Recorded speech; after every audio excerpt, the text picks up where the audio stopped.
오늘은 하나님 말씀 레위기 마지막 27장이 되겠습니다.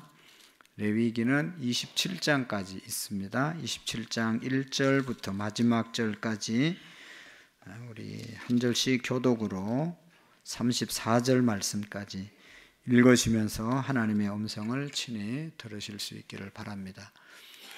레위기 27장 1절입니다. 여호와께서 모세에게 말씀하여 이르시되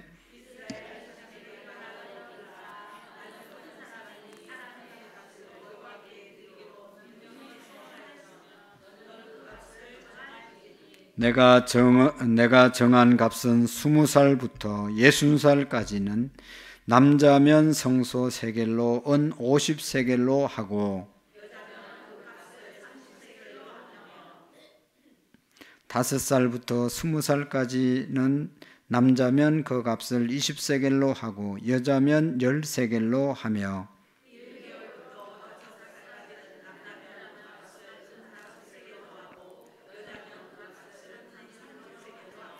60살 이상은 남자면 그 값을 15세겔로 하고 여자는 10세겔로 하라.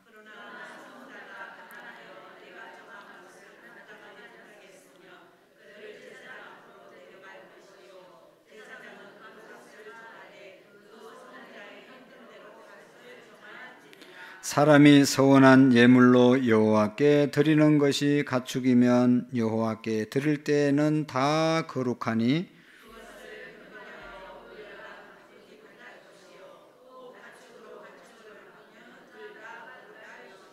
부정하여 여호와께 예물로 드리지 못할 가축이면 그 가축을 제사장 앞으로 끌어갈 것이요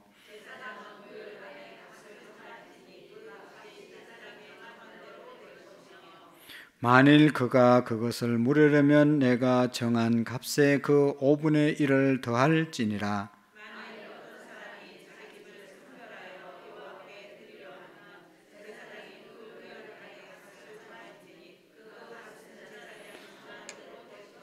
만일 그 사람이 자기 집을 물으려면 내가 값을 정한 돈의 그 5분의 1을 더할지니 그리하면 자기 소유가 되리라.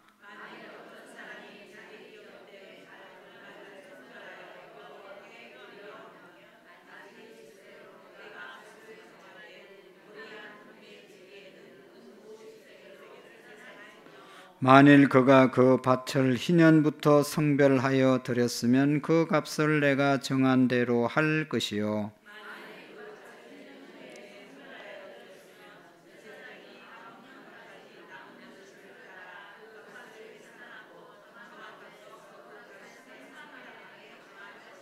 만일 밭을 성별하여 드린 자가 그것을 물으려면 내가 값을 정한 돈의 그 5분의 1을 더할지니 그리하면 그것이 자기 소유가 될 것이요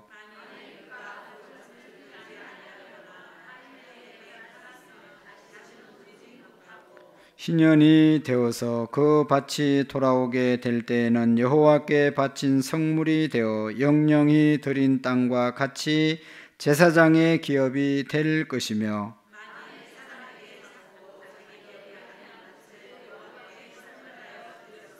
너는 값을 정하고 제사장은 그를 위하여 희년까지 계산하고 그는 내가 값을 정한 돈을 그 날에 여호와께 드려 성물로 삼을지며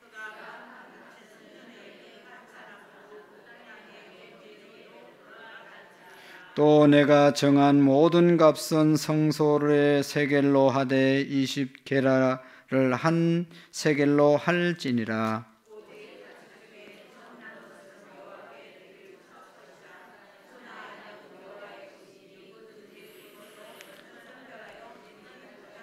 만일 부정한 짐승이면 내가 정한 값의 그 5분의 1을 더하여 물을 것이요 만일 물으지 아니하면 내가 정한 값대로 팔지니라.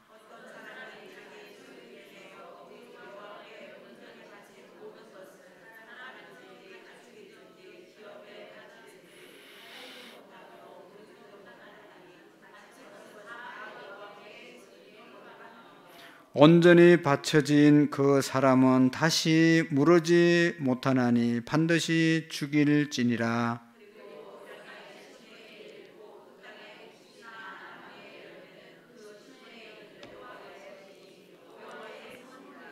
또 만일 어떤 사람이 그의 11조를 물으려면 그것에 5분의 1을 더할 것이요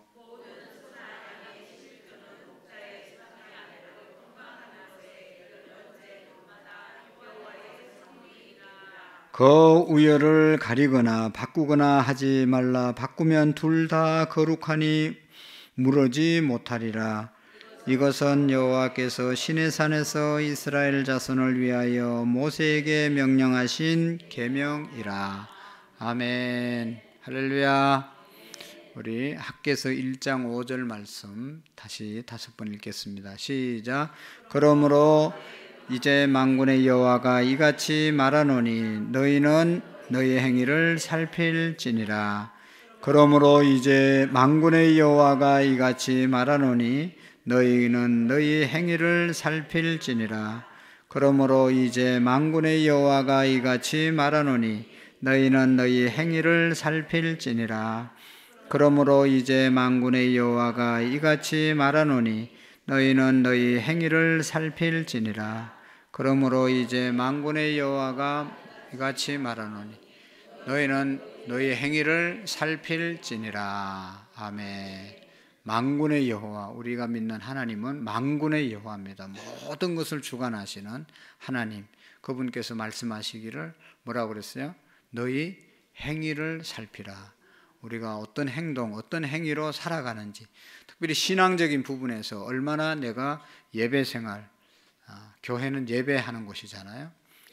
그래서 예배 생활이, 우리 성전은 바로 우리의 몸을 말하는 것인데 우리의 몸이 예배 생활을 얼마나 잘 하고 있는지, 또 예배는, 교회는 만민이 기도하는 집이라고 그랬는데 기도 생활이 잘 되고 있는지를 우리가 늘 살피면서 또 우리의 신앙의 생활을 잘 쌓아가야 할 줄로 믿습니다.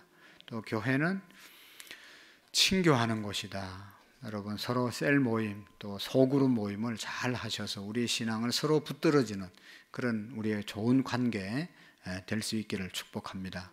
셀 리더가 열심히 하지만 셀 리더가 혼자 하는 것이 아니라 셀원들이 우리가 서로 협력하고 셀을 함께 이제 세워갈 때 셀을 통해서 우리가 큰 이제 은혜를 받고 또 힘과 또 은혜를 함께 나누는 그런 모임이 될 줄로 믿습니다.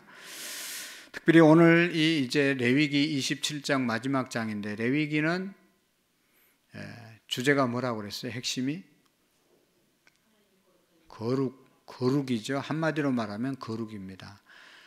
우리를 거룩하게, 하나님이 우리를 거룩한, 출애굽을 왜 시켜줬다고 그랬어요? 하나님 잘 섬기고 하나님의 백성으로 거룩하게 구별되이 살으라고 출애굽 시켜준 거거든요. 우리를 구원시켜 주신 이유는 뭐 잘 먹고 잘 살고 그게 아니라 하나님의 백성답게 거룩하게 구별되이 살아서 하나님 모르는 사람에게 하나님 알려주라고, 그래서 하나님 믿고 다 거룩하게 살으라고 우리를 부르신 것입니다. 그러니까 부름받은 저희들이 거룩하게 먼저 살아야 다른 사람들도 거룩한 백성으로 삼을 수 있겠죠. 그래서 거룩하게 살 때 하나님의 축복을 누릴 수 있는 것이고, 이 땅이 바로 하나님의 나라가 이루어지는 그런 역사가 있는 것입니다. 그래서 우리가 레위기 출애굽 과정을 우리가 함께 살펴보면 하나님의 은혜로 출애굽한 이스라엘 백성들이 이제 레위기를 받게 되는, 레위기는 거룩하라. 내가 거룩하니 너희도 거룩하라. 거룩해지는 방법이 뭐라고 그랬어요? 5가지 제사, 5대 제사를 통해서, 그 제사를 통해서, 요즘 말로 말하면 예배를 통해서 우리가 거룩해지는 거죠. 날마다 우리가 세상 가운데서 죄악 가운데 살다가, 죄짓고 살다가 또 교회 와서 회개하고 계속해서 말씀을 듣다 보면 우리의 영혼들이, 우리의 신앙이 점점 거룩해지고 성숙해지게 될 줄로 믿습니다.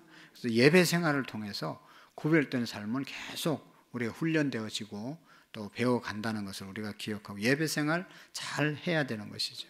그리고 또 출애굽기 20장에 준 10계명을 다시 풀어서 레위기에 하나님의 백성 되었으니까 출애굽한 백성들에게 하나님의 백성들이 지켜야 될 법을 주셨죠. 그것이 출애굽기 20장 10계명이고, 그 십계명을 지키고 살아갈 때 하나님의 백성으로 계속 살아갈 수 있다라고 하는 것을 레위기에서 말씀했습니다. 그래서 오늘은 마지막으로 여기 34절에 보면 이것은 여호와께서 시내산에서 이스라엘 자손을 위하여 모세에게 명령하신 계명이라. 이스라엘을 위하여, 오늘 우리를 위해서 우리의 삶이 더 복되게 살게 하기 위해서 주신 계명이다 라고 말씀합니다. 그러니까 모든 하나님의 말씀은 우리의 유익을 위해서 주신 말씀이다. 그래서 늘 말씀을 사모하고 또 말씀을 우리가 간직하고 지켜 나갈 때 하나님의 축복을 누리게 될 줄로 믿습니다. 그래서 오늘 27장의 내용의 핵심은 두 가지입니다. 하나는 서원하는 것, 어떻게 할 것인지, 또 서원을 했는데 못 갚으면 어떻게 하는가, 거기에 대해서 말씀을 하고 있고, 두 번째로는 여기 30절 말씀부터 마지막 절까지 11조에 대해서 말씀하고 있습니다. 두 가지. 서원은 뒤에서 조금 언급하겠지만 내가 이렇게 하겠습니다 하면서 자기가 누가 강제로 서원을 해라 그런 거 없어요. 성경에. 서원은 자기가 하는 겁니다. 누가 하라고 그랬어요? 자기가 하는 거예요. 자기가 했으면 어떻게 돼요? 자기가 지켜야 되는 거죠. 예? 자기가 서원을 했으면 자기가 지켜야 되는 것이죠. 그래서 반드시 지키라. 근데 또 인간이 약하기 때문에 반드시 못 지키잖아요. 그러면 내가 못 지켰는데 괴로워하고 양심의 가책을 느끼지 말고, 못 지켰으면 당당하게 목회자에게, 요즘은 옛날 제사장에게 가가지고 내가 이런 서원을 했는데 못 갚았습니다. 이거 어떻게 하면 되겠습니까? 그러면서 제사장이 그 사람 형편을 보고 왜 못 지켰는지, 얼마를 드리기로 했는데 그때는 드리려고 했는데 지금 형편이 어려워져 가지고 도저히 못 드릴 형편이 됐는데 그것 때문에 너무 괴로워하니까 괴로워하지 말고 제사장에게 찾아가서, 목회자에게 찾아가서 내가 옛날에 이런 거 서원했는데 목사님 이거 못 지켰습니다. 어떻게 하면 되겠습니까? 그러면 목회자는 그 사람의 형편을 살펴서 그럼 뭐 얼마를 또 뭐를 서원했는데 못 지키면 거기에 준하는 다른 것으로 그 서원을 드리도록 해서 그 서원한 것에 대해서 자유할 수 있도록 그렇게 가르쳐 준 것입니다. 그리고 오늘 이제 요즘은 서원에 대해서 뒤에서 말씀드리기 더 이제 중요한 말씀은 11조에 대한 말씀을 함께 30절 말씀부터 있는데요. 우리 11조에 대해서 몇 가지 또 이제 살펴보도록 하겠습니다. 서원과 11조에 대해서. 여러분 그 중국의 내륙 해안가가 아니라 저 내륙에 가서 선교했던 아주 유명한 영국의 헤드슨 테일러라고 하는 선교사가 있습니다. 이 헤드슨 테일러는 이게 바닷가는 배가 도착하는 데는 사람들이 많이 오고 가고 쉽게 접근을 할 수 있기 때문에 선교사들이 거기에 많이 있었다는 겁니다. 영국에서 한 1000여 명이 중국에 선교사로 갔는데 다 해안가에 이렇게 선교를 했다고 합니다. 그런데 헤드슨 테일러는 그런 데 말고 오지에 내륙에 바다에서 깊숙이 산골로 가가지고 선교를 했습니다. 그러면서 그가 유명한 말을 했는데, 선교 활동하면서 하나님의 방법으로 이루어지는 일에는 결코 물질이 부족함이 없다. 하나님의 이제 방법으로 이루어지는 하나님의 일에는 결코 물질이 부족함이 없다. 하나님의 일을 하려고 할 때는 하나님이 채워주신다. 그런 말씀을 하고 있는 것입니다. 제 경험에도 보면, 우리 교회도 보면 뭘 정말로 하나님 앞에서 떳떳하고 꼭 할 일은 하면 하나님이 채워주시는 것이에요. 전도대회 하면 꼭 헌금하시는 분들이 있고, 뭐 하라고 말 안 해도 누군가가 거기에 은혜를 받고 또 도전을 받고 감동을 받고, 하나님이 정말로 우리 교회가 이런 일을 해야 된다, 우리가 이 일을 하자 그러면 하자 하면 돈은 나중에 따라오는 겁니다. 여러분 잘 기억해야, 목적만 하나님의 영광을 위해서 딱 주어지면 물질은 하나님이 어떤 방법, 어떤 손길을 통해서도 채워지는 것을 볼 수가 있습니다. 근데 그 목적이 뭐 인간적인 방법이, 세상적인 방법, 뭐 잘못된 방법이면 그렇지 않지만 정말로 목적이 하나님의 영광을 위한 목적이면 반드시 하나님이 필요한 물질을 보내주시는 것을 보게 됩니다. 그래서 앞으로도 여러분 그런 믿음을 가지고 일할 수 있기를 바라고. 근데 그 물질이 어디에서 나오냐? 우리가 드리는 것이죠. 두 종류의 헌금을 통해서 채워지는 겁니다. 자원제, 아까 얘기했던 것처럼 이 서원하는 것은 자원에서 하는 거거든요. 누가 하라고 하지 않아도 광고는 일반적으로 다 알리기 위해서 하는데 거기에 다 동참하는 게 아니고 형편이 되고 감동이 오고 은혜가 있는 분들은 하는 거예요. 그런 분들을 통해서 하나님의 일이 이루어지고, 또 한 가지 헌금의 방법은 의무 헌금이 있습니다. 그게 바로 11조입니다. 11조를 통해서 하나님의 목적을 이루어갈 수 있는 것입니다. 어떤 잘못된 신앙의 이제 모습들은 헌금, 11조 헌금에 대해서 반대하는 사람들이 많이 있는데요. 아주 잘못된 주장입니다.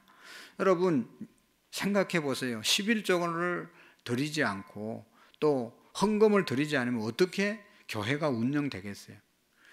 여러분 이단들 중에 여기 넘어가면 침례교회가 있어요. 사동초 넘어가면 거기는 뭐 11조 하라고 말하지 않는다고 그러고 새벽기도 안 한다고 그러는데, 그럼 헌금을 안 하면 교회 그 예배당 지어놨는데 어떻게 지었죠? 그 주변에도 아마도 그 땅을 사가지고 더 넓힌 것 같은데 어떻게 한 거죠? 11조 안 하고 뭐 헌금 안 한다고 그러지만 그 깊이 들어가면 온 재산을 갖다 바치는 거예요. 그러니까 여러분 속으면 안 되는 겁니다. 상식적으로 생각해도 헌금을 안 하는데 어떻게 교회가 그렇게 땅을 사고 교회를 지을 수 있겠어요? 처음에는 안 해도 괜찮다고 그러고 안 한다고 그러지만 그 뒤에서는 다 하게 돼 있는 것이죠. 11조 내는 거 몇 배를 드리는 것을 우리가 볼 수가 있습니다. 여러분 이단에 빠진 사람들은요 다 갖다 바치는 거예요. 그 잘못된 그런 교리인데도 불구하고, 사람을 믿는 그런 종교인데도 뒤에 다 그 이단들은, 종말론 이단도 그렇고 그냥 정명석이라는 이단 다 그 갖다 바치는 것이죠. 그런데 하여튼 이제 그들의 주장대로 말하면 11조 안 드려도 된다고 그러지만 그건 성경적인 말씀이 아닙니다.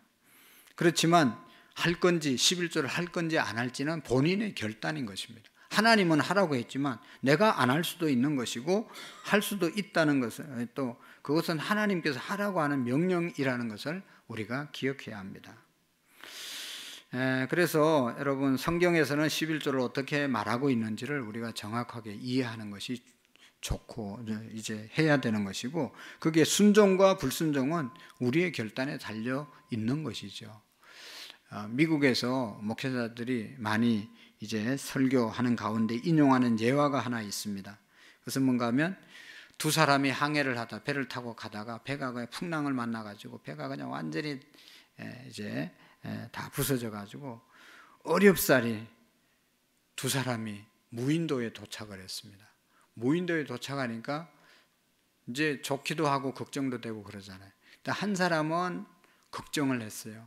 야, 여기서 어떻게 우리가 이제 사람들을 만나서 나갈 수 있을까? 와, 걱정하고 염려하고 막 그러고 있고, 한 사람은 태평하게 그냥 섬에 왔으니까, 무인도에 왔으니까 선탠이나 하자 하고 덜렁 옷 벗고 누워가지고 아주 즐기고 있었어요. 그러니까 이 염려하는 사람이 태평으로 그렇게 즐기고 있는 사람을 향해서 물었다고 합니다. 당신은 어떻게 지금 이런 상황에서 그렇게 태평할 수 있고 즐길 수 있냐? 그러니까 이 사람이 나는 걱정하지 않는다. 나는 교회 가면 주일마다 11조를 한 번 할 때마다 100만 원씩 드린다.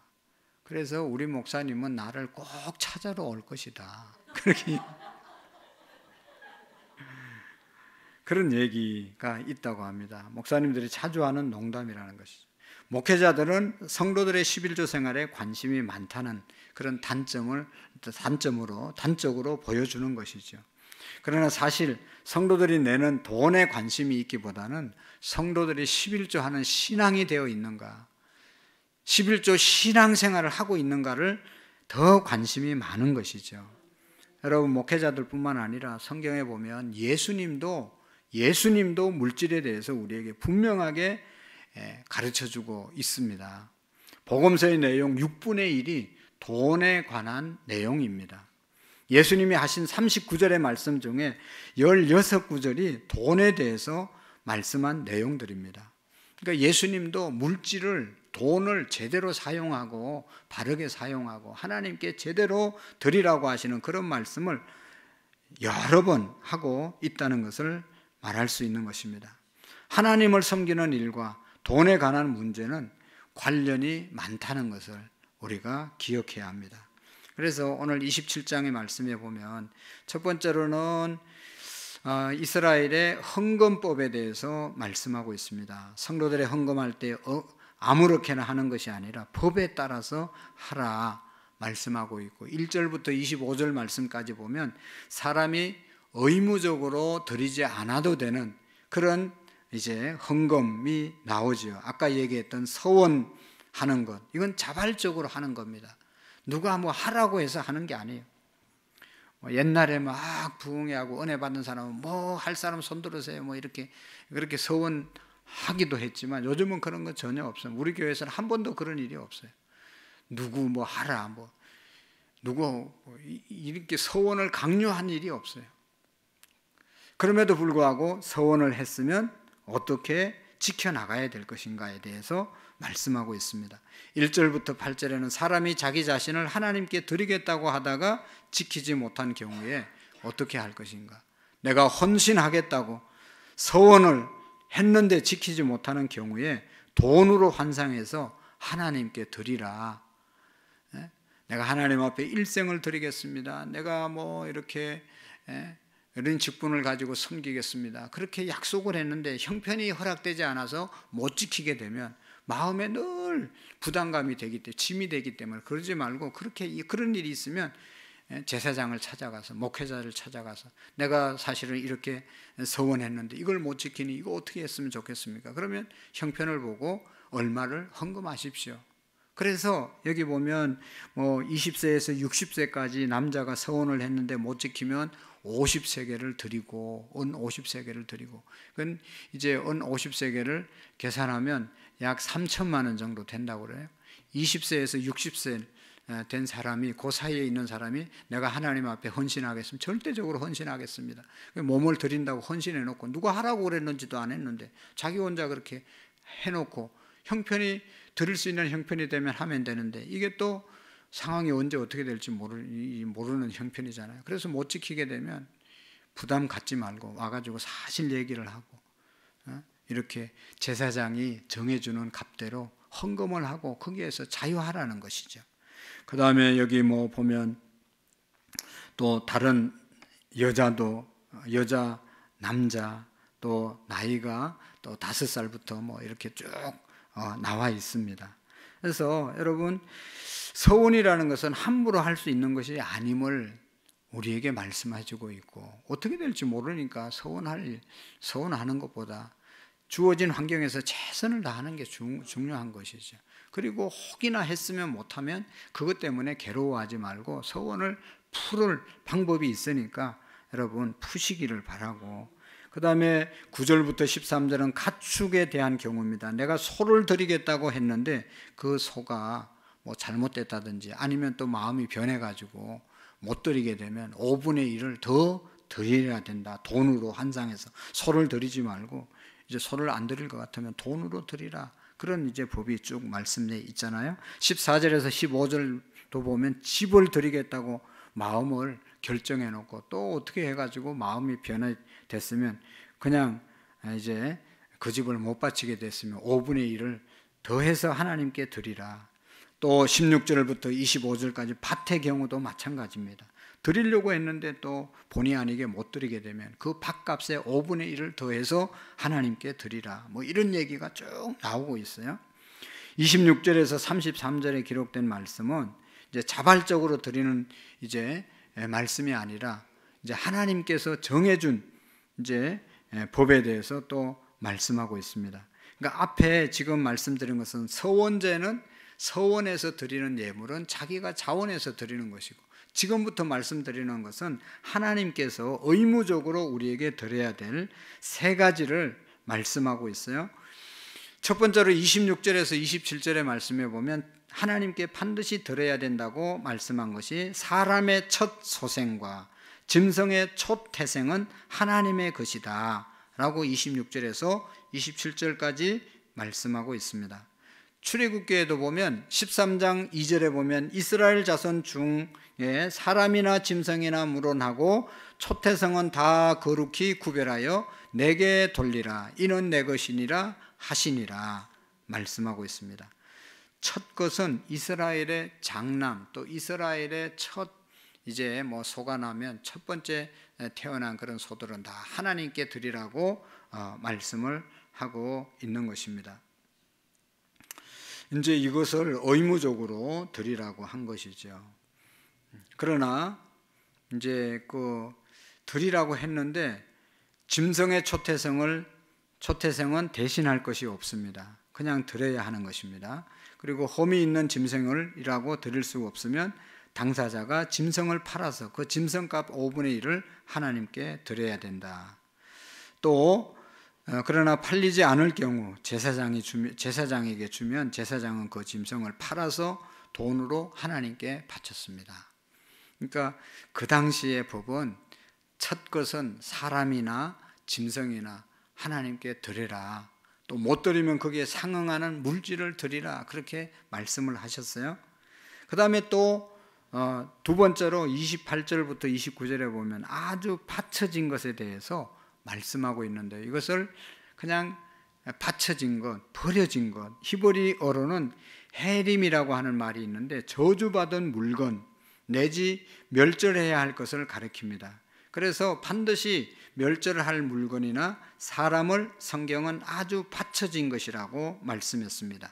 이런 물건이나 사람은 하나님께 드릴 수가 없었습니다. 이런 물건들은 서원해서 하나님께 드릴 수도 없고 사람이 취할 수도 없다는 것입니다. 이런 것들은 하나님이 취해서 영광을 받으시는 것이 아니라 아주 없애버리시려는 것입니다. 또 이런 것들을 사람이 취해도 그것은 망하는 물건이 될 수밖에 없습니다. 그 말은 버려진 물질, 버려진 것, 이미 드려진 것, 이런 것들을 하나님께 드리지 말라고 그랬는데 그게 뭔가 하면 성경에 보면 여호수아 6장에서 7절에 보면 여리고 성에 있는 물건은 다 하나님께 이미 바쳐진 물건이다. 그 성에 들어가면 완전히 다 진멸하라. 하나도 남기지 말라. 그렇게 명령을 했잖아요. 갖지 말라 그랬는데 아간이라는 사람이 외투와 또 자기의 것을 챙겼습니다. 하나님이 이미 이제 버려진 것이다. 하나도 취하지 말라고 그랬는데 그것을 취했을 때 아간이 아골골짜기에 그냥 버림을 당해서 죽임을 당하고 말았잖아요. 그 다음에 또 사무엘상 15장에 보면 아말렉 족속의 전리품 진멸시키라고 했는데 사울왕이 좋은 짐승들 안 죽였잖아요. 그래서 사무엘이 왜 안 죽였습니까? 너무 좋아서 하나님께 드리려고 안 죽였습니다. 이미 하나님께서 그거 다 죽이라고 했는데 그거 하나도 갖지 말라고 했는데 탐이 나가지고 가졌을 때 사울왕을 하나님이 버리신 것을 보게 됩니다. 그래서 아간이나 사울은 해림이라고 하나님이 버린 것을 취하다가 이제 하나님 앞에 버림받은 사람들입니다.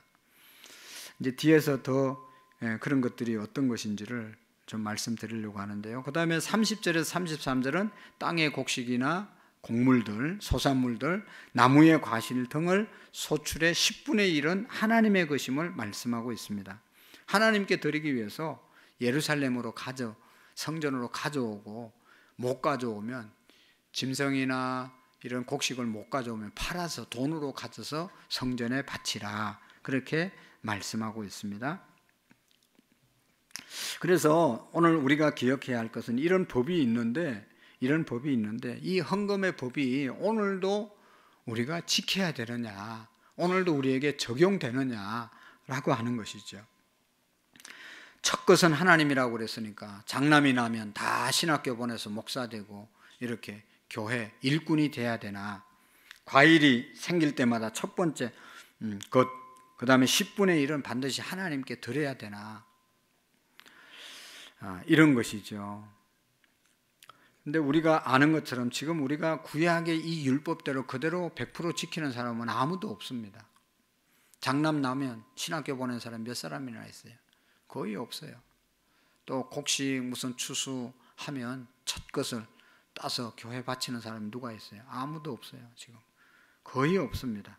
그러니까 구약의 율법 가운데 폐지된 것도 있고 또 예수님으로 인해서 완성된 것도 있고 예수님만 믿으면 다 해결되는 그런 이제 법들이 있고 또 여전히 지켜야 될 그런 법들이 있는 것이죠. 십계명 같은 것은 우리가 계속 지켜나가야 되는 법이죠.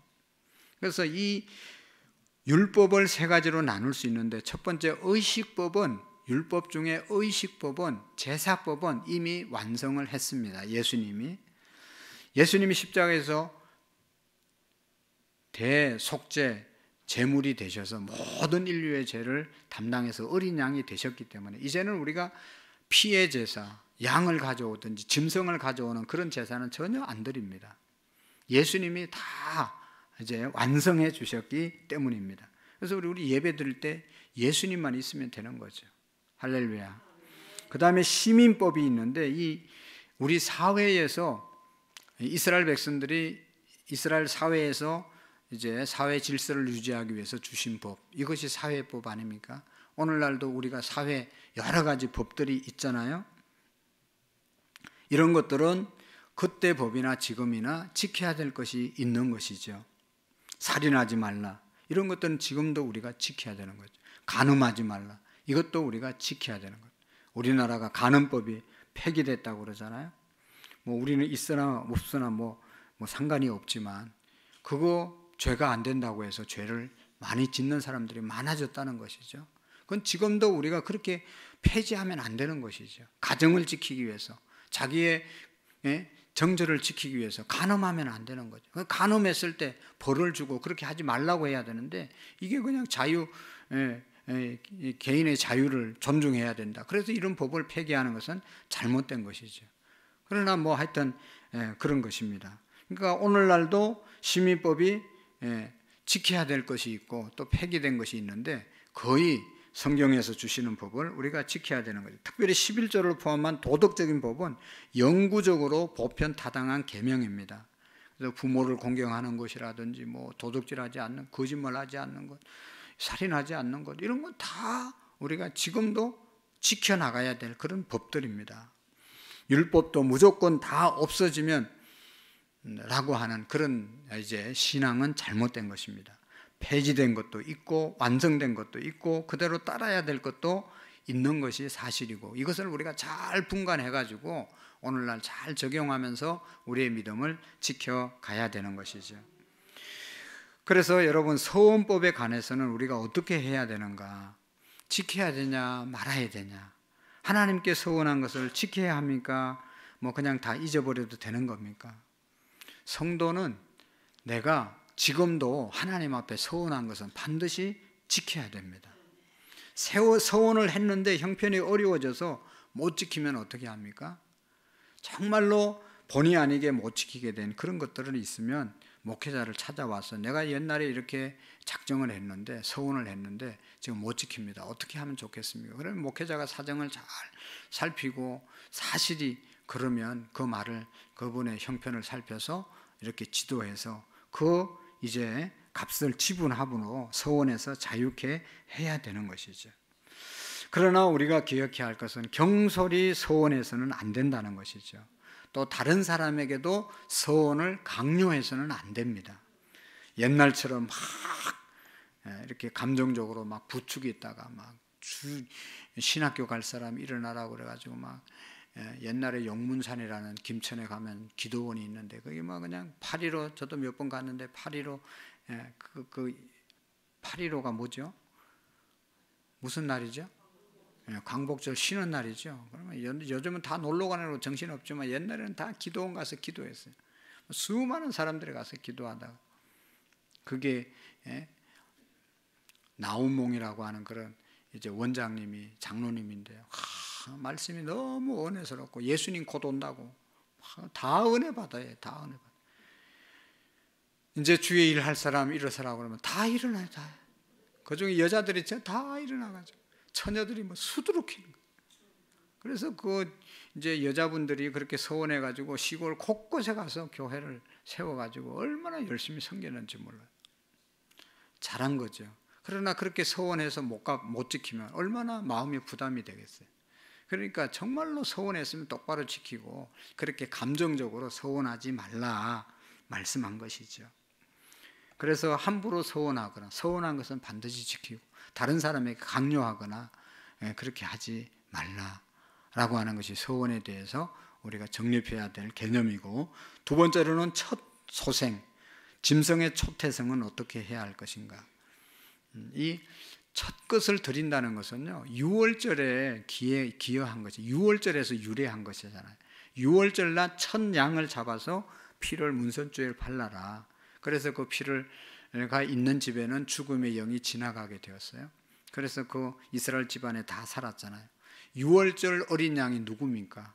예수님께서 우리에게 유월절 어린 양이 되셔서 십자가에서 죽으셔서 우리의 죄를 다 사해 주셔서 예수님을 믿으면 우리는 영생, 죽음을 보지 않고 영생을 누리게 되어진 것이죠.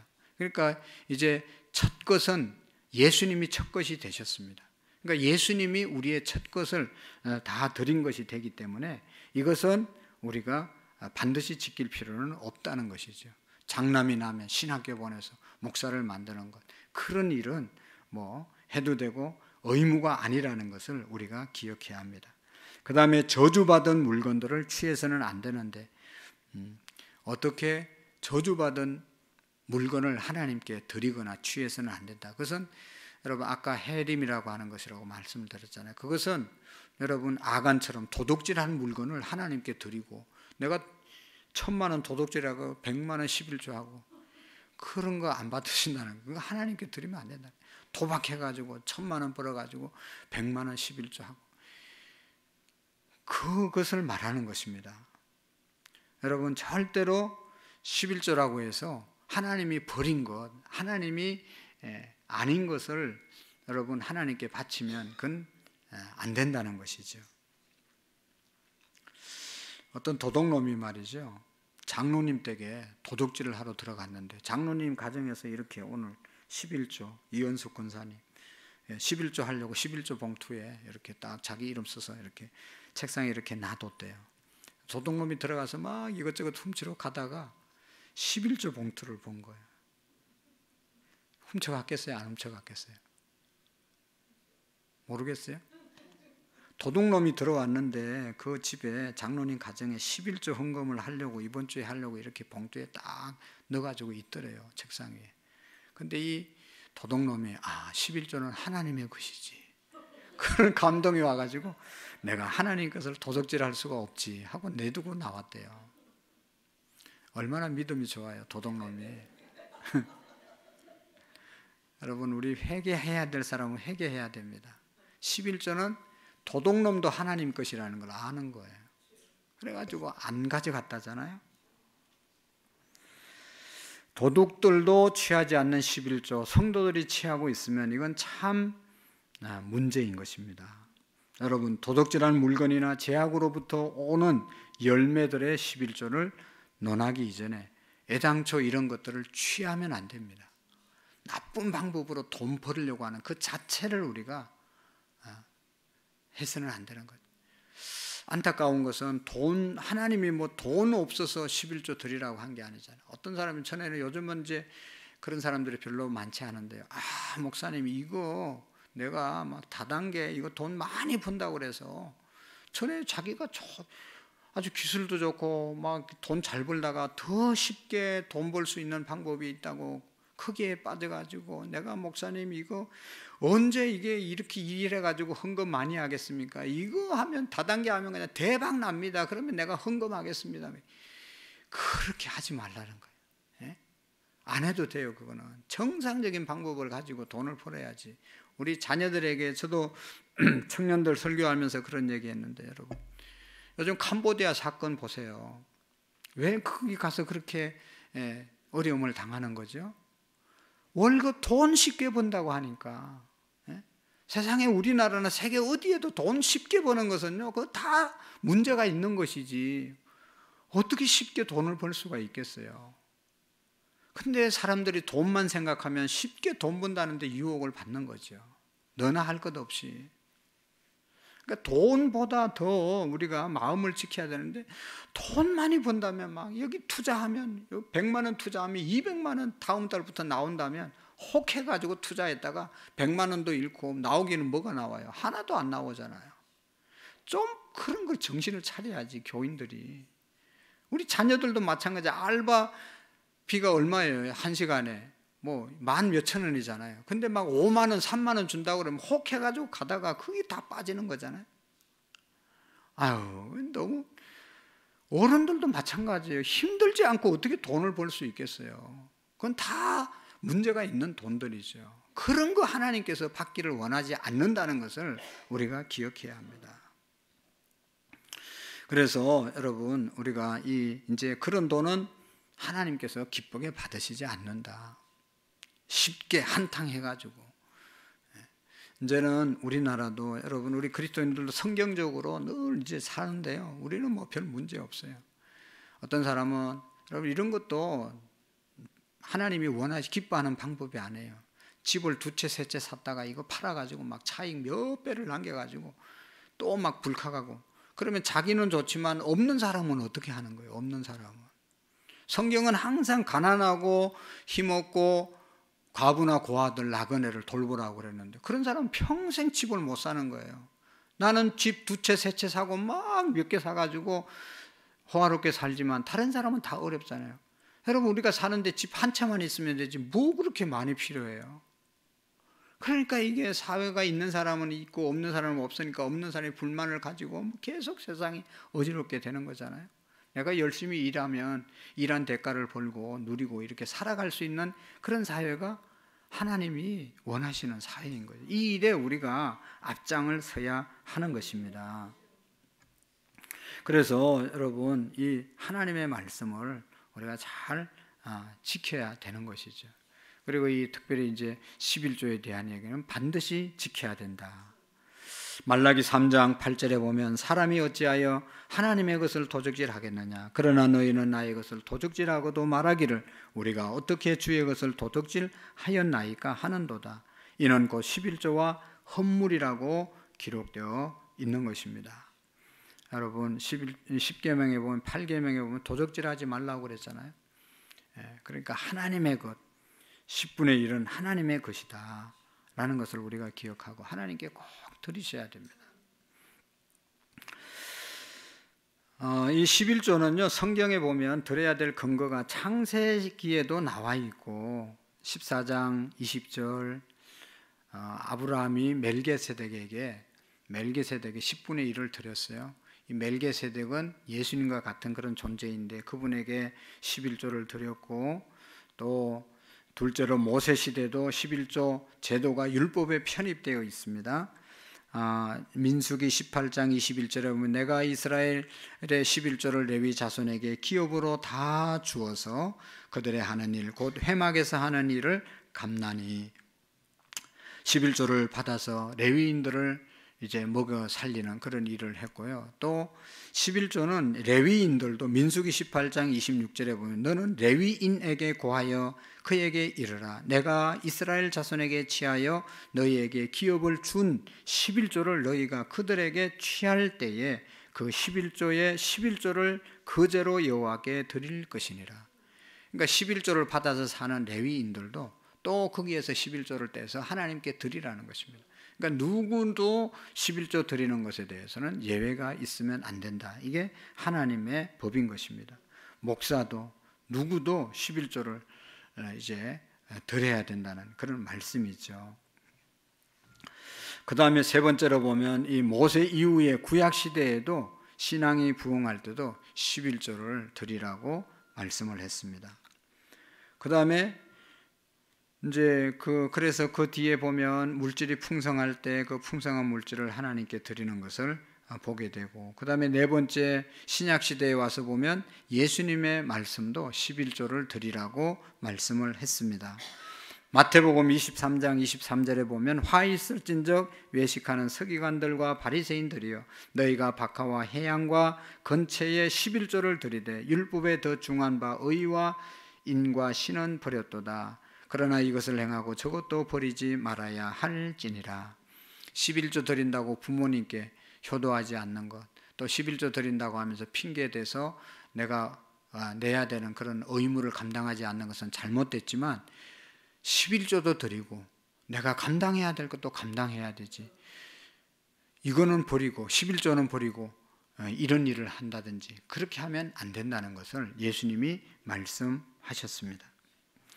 그 다음에 사도 바울도 고린도전서 9장 13절에서 14절에 보면 성전의 일을 하는 이들은 성전에서 나는 것을 먹으며 제단을 모시는 이들은 제단과 함께 나누는 것을 너희가 알지 못하느냐. 이와 같이 주께서도 복음 전하는 자들이 복음으로 말미암아 살리라 명하셨습니다. 다시 말하면 성전을 돌보는 목회자들은 성전에서 나오는 것으로 생활을 하라. 그것이 바로 11조잖아요. 헌금을 통해서 살으라. 그렇게 이제 말씀했기 때문에 뭐 드리라는 말씀이죠. 우리 모두에게. 요즘은 뭐 이제 우리 교단에도 교회가 어려운 교회들이 많고 그래서 목회자 이중직을 허락을 했습니다. 목회를 해도 다른 일을 해도 된다.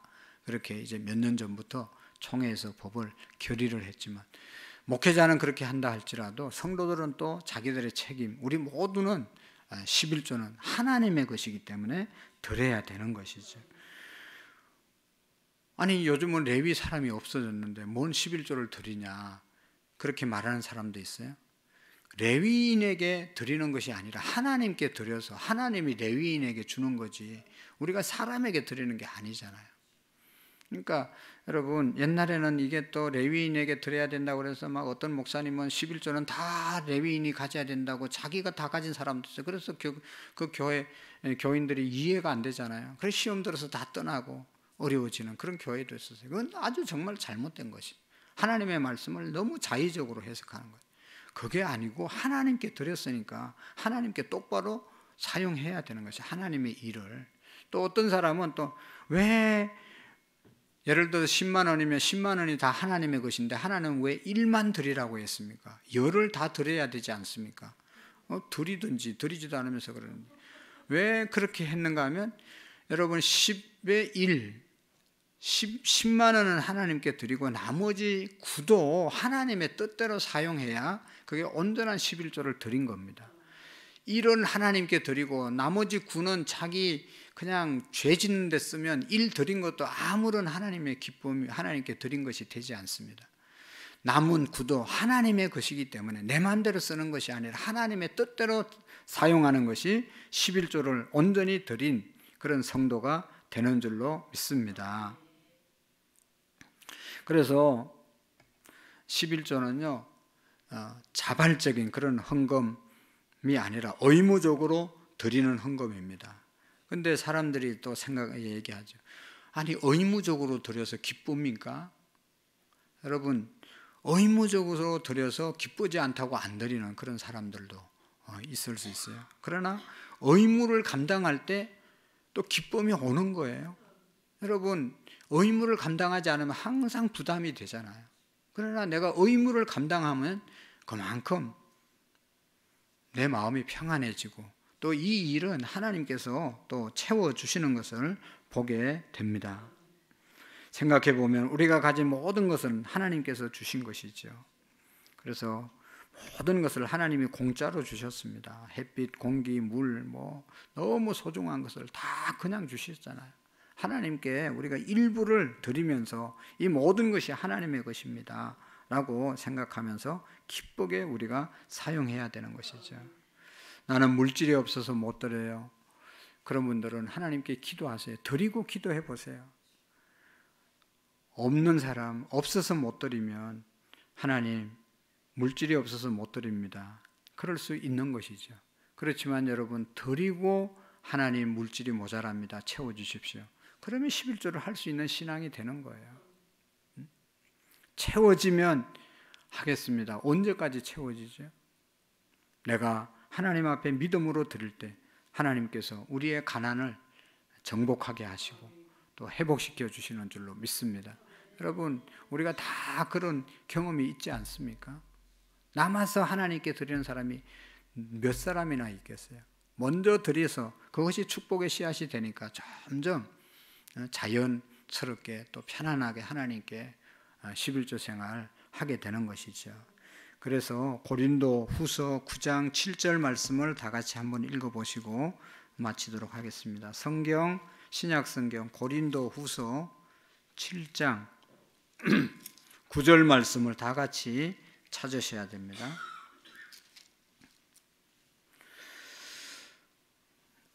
(6절) 말씀부터 (7절) 말씀 찾으셨나요?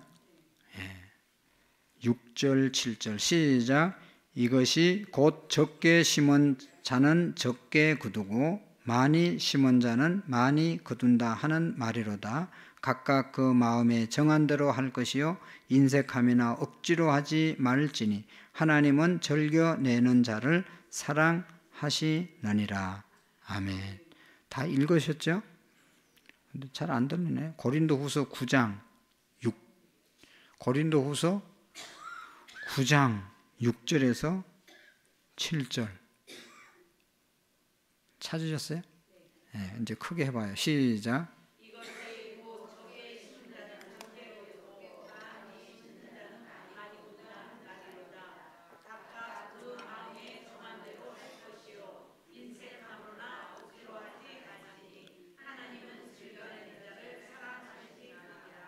아멘. 할렐루야.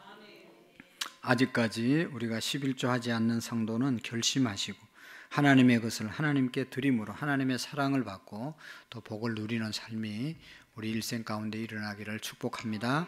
기도하시겠습니다. 하나님, 각각 그 마음에 정한 대로 할 것이요 인색함이나 억지로 하지 말라고 말씀하신 주님, 모든 하나님의 일을 즐겁게 할 수 있는 하나님의 사랑받는 믿음의 사람들 되게 해 주옵소서. 물질이 부족해서 하나님 앞에 드리지 못하는 자들 하나님 채워주셔서 하나님 그 물질이 부족하지 않음을 드림으로 인해서 경험할 수 있도록 은혜 베풀어 주시옵소서. 그래서 우리 모든 성도님들이 하나님께서 이제 말씀하신 일들을 잘 지켜 더 축복된 삶을 살아갈 수 있도록 은혜를 베풀어 주옵소서. 예수님의 이름으로 기도하옵나이다. 아멘.